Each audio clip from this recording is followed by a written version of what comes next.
Chris Wilson with Team Critical Bench, and I want to talk to you about biomechanical breathing.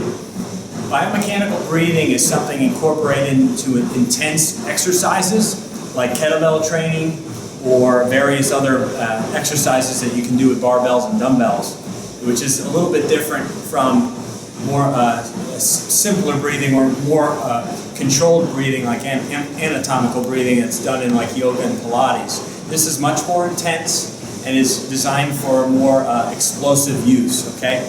So just to give you a little bit of information about it, the idea is to forcibly remove all the air from your body in a very controlled, intense manner that's punctuated with a bit of a coughing noise, okay?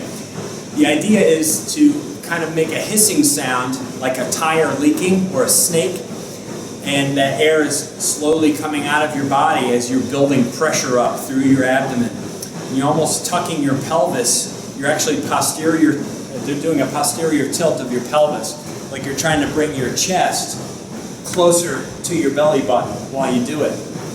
The idea is to imagine you have a ball of air high up on your chest. So to emphasize the breathing, you actually can physically hold that ball of air and force it down through your body and throwing it out of your body at the bottom of the exercise, okay? Now, the idea is not to keep too much tension in the face. You actually want to keep a lot of the rest of the body relaxed while you're focusing all your attention here in the torso, in the diaphragm, okay? So I'm going to go ahead and do a demonstration and watch and enjoy, okay? So here's my ball of air. Taking a breath through the nose.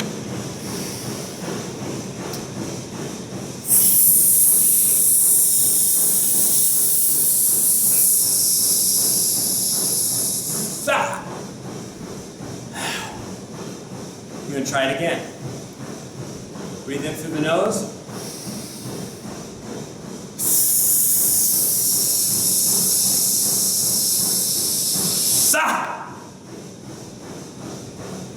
And relax. You shouldn't be dizzy doing this. If you are, then take a break and relax for a second before you come back to it. The idea at the end is to expel that last bit of air that you have in your lungs, okay? And to create as much abdominal pressure as possible. That'll help you in training with kettlebells, certainly, and various other exercises like barbell, dumbbell exercises.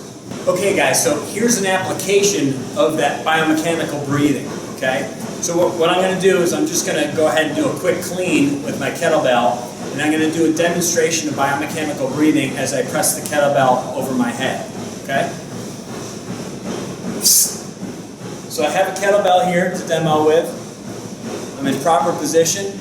I got my kettlebell in a rack position, and I'm about to do one overhead press with it, incorporating this biomechanical breathing. So I'm going to breathe in through my nose.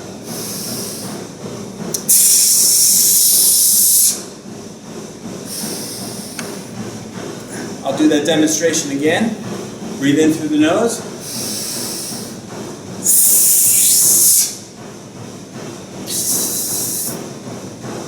And back down.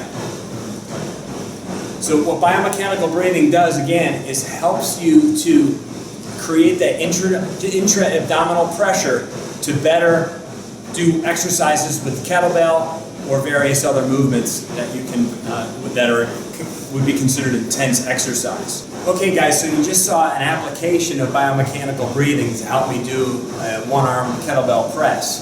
What I also wanted to get into is that you can actually just make it its own exercise to strengthen your abs, to condition your abs, to help you better do other things. Okay, so just by standing, you're basically doing a standing crunch, okay?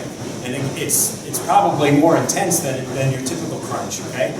Again, you're focusing on your pelvic movement, so you want to have the posterior, it's a posterior tilt to the pelvis, so the top of the pelvis actually rocks backward, okay?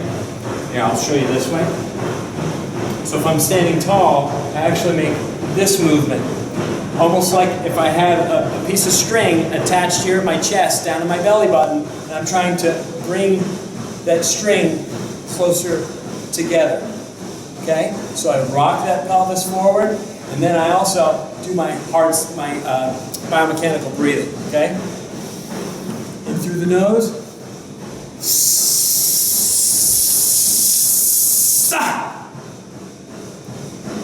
And you could do that for reps of 10.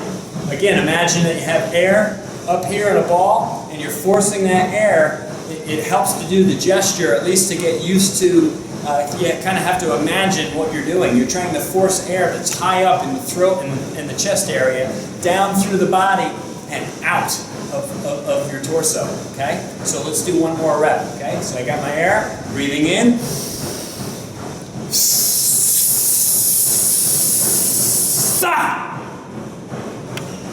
And then relax. Now, if you get dizzy doing this, just take a few normal breaths before you continue with reps, okay?